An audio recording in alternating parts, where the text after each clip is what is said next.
Man, we played well. You know, first time through the lineup, you could tell it's going to be really tough. And there's a reason that guy's conference pitcher of the year. Fortunately, second time through the lineup, we were able to get to him. And just give a lot of credit to my hitters. They're really good. And we faced a lot of tough left-handed pitchers, this last month. So, we've got good hitters, and just feel like they're probably just getting better. And then of course Reid did a great job. We always say it doesn't matter what the score is.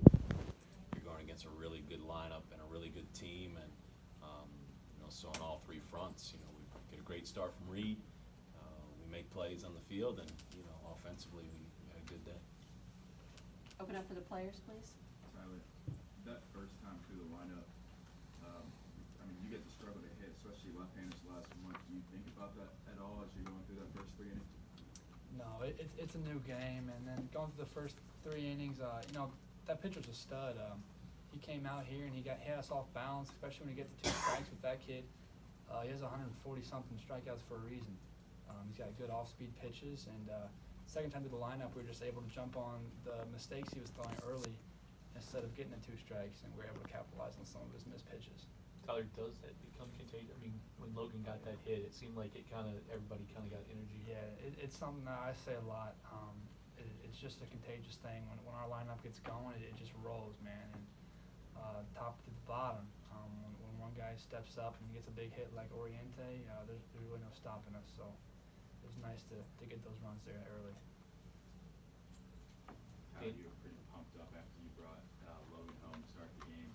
Just how much do you feel like just the energy, you talked about hitting contagious, just the energy that started from that kind of got everything going as well? Yeah, I think it's big to jump on them early. They're a good team, so to get that energy first and to get that momentum first is important in games like this. So just to be able to come through for my team, obviously I was pumped up and had a rough weekend last weekend, but just trying not to do too much, come through for my team today, and I just let the emotions just run out of me, and it felt amazing. Danny, your hit, just kind of take us through that, because it ended up being not really forgotten, but you put up so many more runs, but that was a huge hit at the time. Yeah, first at bat, thought I saw him pretty well, but he has that good breaking ball that I knew. I honestly don't know what I hit, but kind of just tried to put a good swing on it, kind of placed it well, was lucky with that, and that's big when the bases are loaded, and just kind of pumps up the team and gets people going, get our momentum. Reid, how difficult was it to pitch to this ECU lineup? Yeah, they're a good hitting team.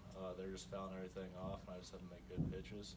And they're still capitalizing on a lot of my pitches, and we were just thankfully the wind was blowing in a little bit, and the balls were just floating in the air. But yeah, they're pretty good. Reid, you had 2 big strikeouts, one in the first, one in the third there with runners on. But then once you get the lead, talk about what was it a little more of a relief when you get a 4-run lead and then it's an 8-run lead or 9? Yeah, it's always nice pitching with a lead, but you got to have that mentality of just going out there every inning and acting like it's 0-0 still. So, yeah.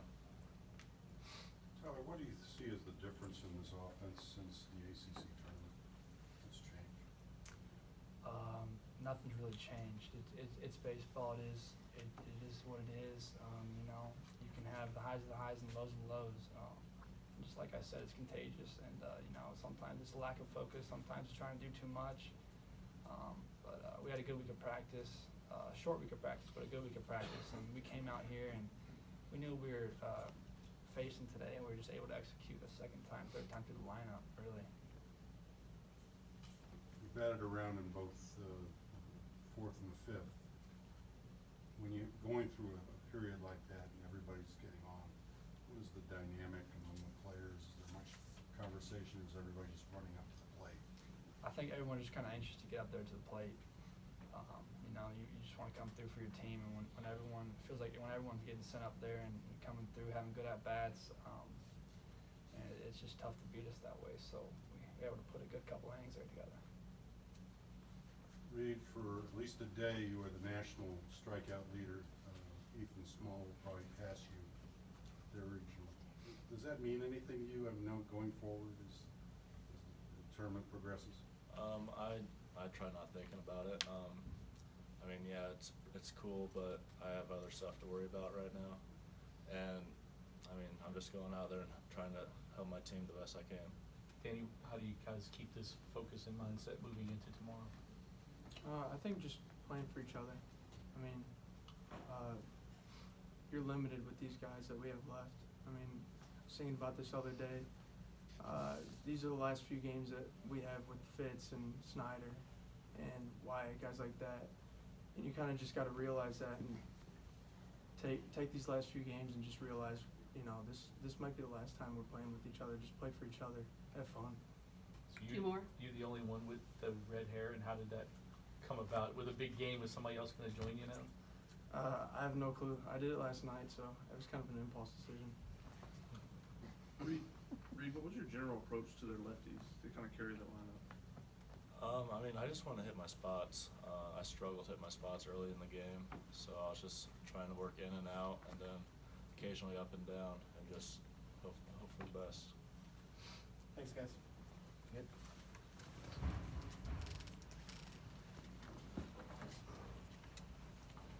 Back to Dan. Dan, you talk about it all the time, becoming contagious, and it kind of did there in those 2 innings. Yeah, I mean, Wyatt's at bat and Fitz, and no doubt just got everybody excited. And you know, we talk a lot about faith and trust, and until you see somebody do it, you know you're facing a phenomenal pitcher, and he goes through our lineup pretty easy the first time. You know, Wyatt banged the ball, and then Fitz banged the ball, and that just gets everybody to believe. You got to, when you see it, boy, it's a lot more of a reality. And so, guys just locked in and put together a lot of good at-bats. Do you see a difference in the approach between the first time around and the second? I'm sure just being a little more comfortable that you've seen them one time. I don't know if you're super comfortable against them, but at least you saw them one time. Fitz saw the breaking ball and chased some balls down, and our hitters do a good job of talking. They always talk to each other, and I think you look at Lucas Dunn. He hasn't been great the last couple of weeks, but like Danny said, he doesn't make it about himself. I mean, he's the first guy talking to the hitters, what he saw. This is a really good hitting team. These guys work their tail off. They take a lot of pride in it, and they got a lot of respect, for the pitchers that we're facing. So they really learn from each other. They talk to each other. The righties want to talk to the righties. The lefties want to talk to the lefties, and it's fun. It's fun to see them just not make it about themselves and try to help their teammates. As much offense as you produced this year, did you have any concerns that what happened at the ACC might carry over? No, just doing this a long time and just have a lot of history of not just myself, really just studying college baseball. There's been many teams that haven't played well in their conference tournament. I mean, I don't think these guys played great in their conference tournament, but here they are in a super regional. It's just conference tournament's a weird animal. You're facing teams you've already faced during the year. It starts on a Tuesday. It's just a different week. So the longer you do this, the more you learn to not overanalyze it and don't panic and turn the page. And you look forward to seeing teams from other conferences, really. I mean, seeing some new faces and new players and kids from different parts of the country, so it makes the postseason kind of a refresh, a restart, reboot, and here we go. Coach, you get some guys in that dugout who are always pretty energized, but during that 4th, 5th inning when you guys were batting around, what was that dugout like? Yeah, it's been, it's a pretty high energy dugout.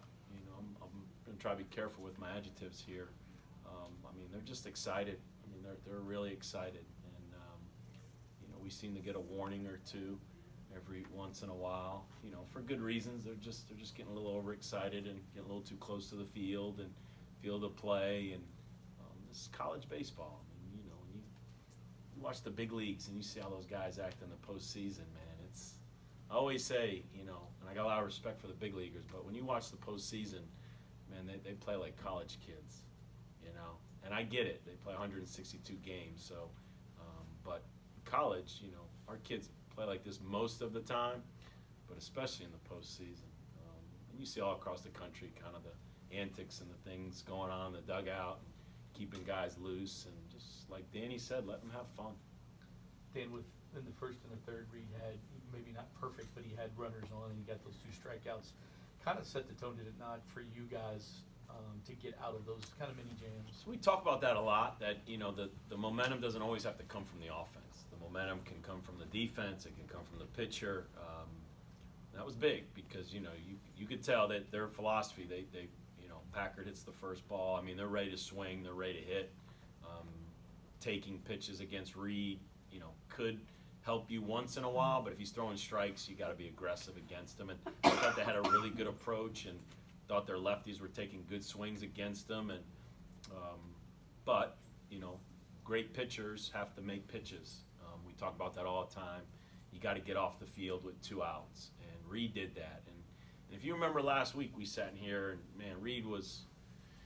He had taken it pretty hard and taken a lot of the responsibility, you know, for losing that 1-0 game. And I remember thinking, you know, if we score 8 runs, you know, he gives up 4 and he has 11 strikeouts and 3 hits, and he's, you know, he's his normal hero. But when we only scored 2 runs, I mean, he took a lot of that responsibility losing that game. That's what the great ones do too. And you talk about the postseason, and you talk about postseason baseball with the big leaguers, they'll tell you, man, if you give up more than 3 runs, you're not supposed to win when it gets down to that time of the year. So I was really impressed as to how Reid was so accountable last week and just really took the responsibility that he didn't pitch well enough in a 1-0 game, and so you could tell he was chomping at the bit to get back out there and help these guys win.